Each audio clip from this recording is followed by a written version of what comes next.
Bem-vindos a mais uma exploração aprofundada aqui no nosso espaço. Hoje a gente mergulha na residência de ortopedia e traumatologia. E vamos olhar bem de perto como é essa experiência numa instituição de peso, né? A USP, lá em São Paulo. A base da nossa conversa é um material muito rico, viu? Vem da vivência de quem esteve lá dentro como residente e hoje é preceptor. Bom, vamos lá, né? A ideia é entender a fundo o que rola nessa especialidade tão exigente, como é o treinamento, quais são os desafios, as pressões e as recompensas também, claro. O que significa mesmo seguir esse caminho, ainda mais num lugar como a USP. E um ponto que chama atenção logo de cara é o tamanho, né? São 18 residentes entrando todo ano, só na USP. Isso já dá uma ideia da dimensão da coisa, da estrutura que precisa ter para formar tanta gente ao mesmo tempo. E aí fica a pergunta, né? O que leva alguém a encarar uma jornada que parece tão intensa desde o começo? Exato. É aí que a conversa fica boa.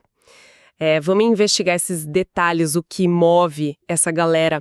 Uma coisa que o material traz e que parece comum é que, na faculdade, nos primeiros anos, o contato com a ortopedia é meio limitado, né? Como é que alguém decide por essa área sem ter tido tanta exposição assim? Parece um pouco, sei lá, um salto no escuro. Olha, o interessante, pelo que a gente viu, é que essa decisão muitas vezes vem mais tarde, lá pelo internato, sabe?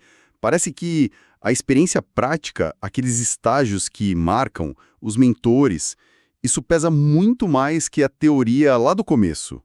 É o ver na prática, o fazer, que acende a vontade mesmo. A vivência supera a falta de contato inicial na maioria das vezes. E a história que a gente tem aqui mostra bem isso. Um estágio bom no 5º ano, que despertou ali o interesse inicial, mas a pessoa foi atrás, né? Foi acompanhar plantão em hospital de trauma, referência lá em Brasília, para sentir como era de verdade. Foi essa busca ativa que parece ter batido o martelo. É ortopedia mesmo. E aí, decisão tomada, vem um R1. Imagina o choque de realidade. Sair de um lugar com, sei lá, 3, 5 residentes para cair num grupo de 18 na USP. Como é esse início? O que essa escala toda significa para o R1 na prática? O R1 na USP, pelo que deu para entender, é muito focado no essencial mesmo, aprender a base. Isso vai desde imobilização, que eles têm uma semana só para isso, logo que entram, até rodar muito em pronto-socorro. Trauma, né, o principal. Roda também em ortopedia pediátrica, medicina esportiva, mão, e no HU, o hospital universitário, que tem um perfil um pouco diferente. O contato com cirurgias maiores, tipo joelho, quadril, fica mais para frente, no R1 é menos comum. E a palavra-chave parece ser intensidade, né? O relato fala em precisar ser resolutivo, rápido, mas preciso. Não pode errar. O volume de pacientes é gigante. E a rotina? Nossa! Aula às 6 da manhã, ter que preparar tudo para passagem de visita às 7. O que eles esperam de quem está começando ali? Qual a pegada? Então, um ponto-chave que o material destaca é esse. Não se espera que o R1 chegue sabendo tudo de ortopedia. Até porque, como a gente falou, na faculdade vê pouco. O que se valoriza muito é a atitude, disposição para ralar, sabe? Vontade de aprender e... Eficiência. Tem que ser rápida, resolver, mas sempre com cuidado técnico, claro. E um detalhe importante, R1 nunca está sozinho. Sempre tem um R+, um residente mais velho ou um assistente junto. Supervisão é regra. E além dessa imersão prática toda que parece ser enorme, como fica a parte acadêmica formal? O relato fala de aulas semanais, provas todo mês. Como isso se encaixa? Pelo visto, a USP tem um sistema acadêmico bem forte junto com a prática. Essas provas mensais, por exemplo, têm um duplo objetivo, bem estratégico. Elas servem para avaliar o aprendizado para o dia a dia, claro, mas também já são treino constante para a famosa prova de título, que é decisiva lá na frente. E tem ranking nessas provas, né? Isso influencia na escolha de escala, de férias, cria uma competição saudável, talvez. O volume de estudo é absurdo. O material até cita um livro de trauma com 4.000 páginas. É preparação constante. E essa necessidade de estar sempre preparado, lidando com tanto conteúdo complexo, isso me lembra como é importante ter as ferramentas certas para estudar, né? Especialmente na área da saúde, que tudo muda tão rápido. Perfeito. E por falar em preparação e em ferramentas, para quem está nessa jornada de estudos intensos na área da saúde, vale muito a pena dar uma olhada no medicob.com.br. É só baixar o app para ter acesso ao maior banco de questões do Brasil. Tem provas na íntegra de tudo que é instituição, questões comentadas, aqueles resumos que salvam, sabe? Aulas completas e até flashcards prontinhos para revisar onde quiser. Ajuda a organizar e turbinar os estudos. E voltando para essa ideia de preparação, dentro da própria residência, é interessante como a USP parece ter isso bem estruturado também. O relato diz que o currículo é montado por preceptores que foram residentes lá. Então, eles sabem o que o pessoal precisa. E tem aulas com gente muito renomada, né? Citaram o Dr. Kojima, do Trauma, que está lá às 6 da manhã dando aula para todo mundo, R1, R2, R3, R4. Isso mostra um compromisso com o ensino, né? Muito interessante essa dinâmica. E, depois desse R1 super intenso, como a coisa evolui? O que muda no R2 e no R3? Então, no R2 e R3, o foco vai mais para as subespecialidades. É a hora de aprofundar em mão, trauma que continua forte, oncologia ortopédica, esporte, quadril, joelho, coluna, pediátrica.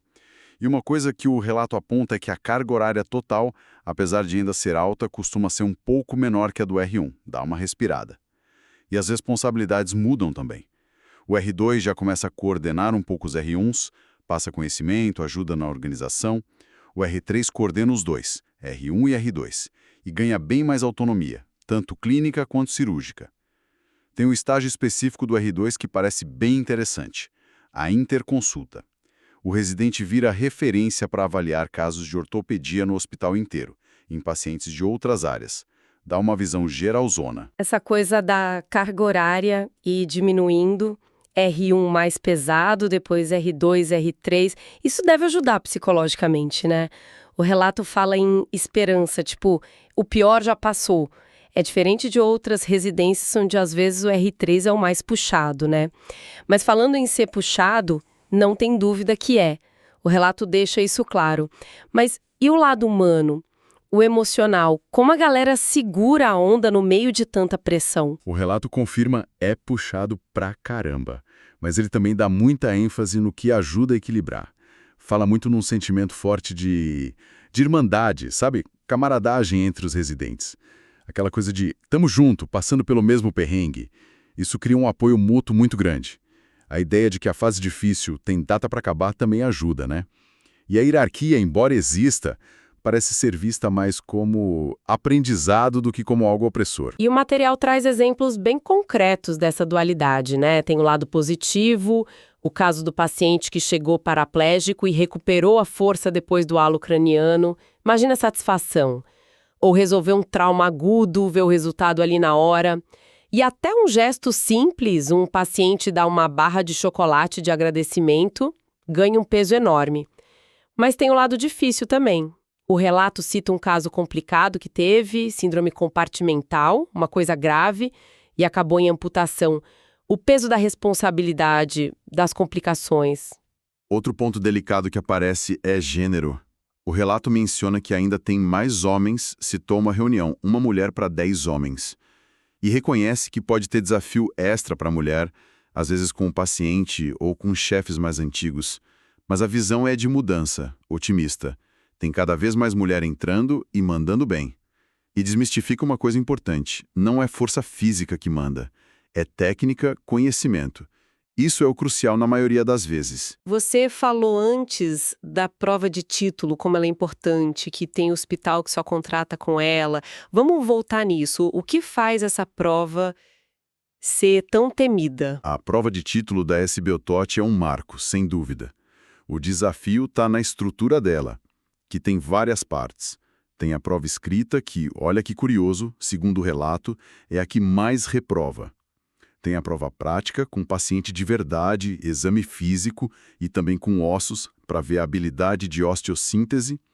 E tem a prova oral, que testa o raciocínio ali na hora. A taxa de reprovação geral, que fica aí perto dos 50%, mostra um nível. E o ponto-chave, não adianta ser craque só numa coisa. Tem que ter nota mínima em tudo, em todas as partes, todas as áreas. Não dá para compensar. E é aí que aquela preparação da USP, com prova todo mês cobrindo tudo, e as simulações tipo a cadeirinha para a prova oral, ganham mais sentido ainda. O objetivo é esse mesmo, construir uma base sólida em tudo para passar nessa avaliação global. E um detalhe, não é competição um contra o outro por vaga, é cada um contra o padrão de excelência. Atingiu? Passou. Entendido. E aí, superados os 3 anos, talvez 4 ou mais, e com o título na mão, o que vem depois? Quais os caminhos para a carreira, para o estilo de vida? Olha, as opções são bem variadas. Um caminho muito comum é fazer mais um ano, o R4 ou um fellowship para se subespecializar ainda mais. O relato até esclarece. Formalmente, como residência R4 com bolsa, só a cirurgia da mão é reconhecida assim no Brasil. As outras áreas super populares, tipo joelho, coluna, ombro, quadril, geralmente são fellowships. Podem ter bolsa ou não, e a seleção é bem concorrida, cada serviço tem a sua. Outra opção é ser ortopedista geral. Quem termina a residência está apto para fazer a maioria das cirurgias, trauma, eletiva. Pode trabalhar em pronto-socorro, que, segundo o relato, tem um estresse diferente do PS clínico, talvez até menor em certos pontos. Pode ter ambulatório, consultório, operar e até ir para gestão. E sobre grana, o material dá umas ideias. Plantão de 12 horas no PS, uns R$ 1.500. Pode chegar a R$ 2.000 e R$ 2.100 com o título em hospital maior. Hora de ambulatório, uns R$ 100. E cirurgia, claro, aumenta bem. Uma cirurgia mais simples pode render para o cirurgião de 700 a mais de R$ 2.000, dependendo. Um recém-formado focado em plantão, por exemplo, poderia começar ganhando na faixa dos R$ 30.000 por mês, pelo que o relato indica. Com essa intensidade toda na formação e depois, dá para desacelerar, ter um ritmo mais tranquilo na ortopedia ou é sempre essa pegada forte? Então, parece que dá sim. O relato até conta de um R+ que terminou a USP e foi trabalhar em PS na praia. Quis dar uma acalmada antes de talvez emendar um fellow. Mas a percepção geral é que talvez seja mais fácil fazer isso um pouco mais para frente na carreira. Se o foco for cirurgia eletiva, construir nome, agenda, isso exige ralar muito no começo. Mas no fim depende muito do que cada um quer para a vida, né? Das prioridades. Bom, então, resumindo a ópera. A residência em ortopedia na USP é, uau, extremamente exigente, pede dedicação total, muita resiliência para aguentar o tranco e estudo contínuo. Mas em troca, entrega uma formação técnica e acadêmica de ponta, um ambiente de muita união e várias portas abertas depois. As recompensas vêm no domínio técnico, na capacidade de resolver problemas sérios de saúde e na satisfação de ver o paciente melhorar. Exatamente. A gente falou muito de técnica, de resistência, da estrutura acadêmica. Tudo isso é fundamental, claro. Mas pensando na natureza da ortopedia, tão prática, tão resolutiva, né? Muitas vezes você faz e vê o resultado ali, fica uma provocação. Além da habilidade manual, que se treina, e da resiliência que se desenvolve, qual seria aquela característica mais intrínseca, sabe? De personalidade, de mentalidade, que faz a pessoa não só passar pela residência, mas realmente brilhar nesse campo? Talvez seja algo além da mão boa ou de aguentar o cansaço. Fica aí para a gente pensar. Excelente ponto para a gente fechar essa análise. A riqueza de detalhes que a gente conseguiu extrair desse material foi incrível para montar esse panorama tão completo do que é ser residente de ortopedia na USP.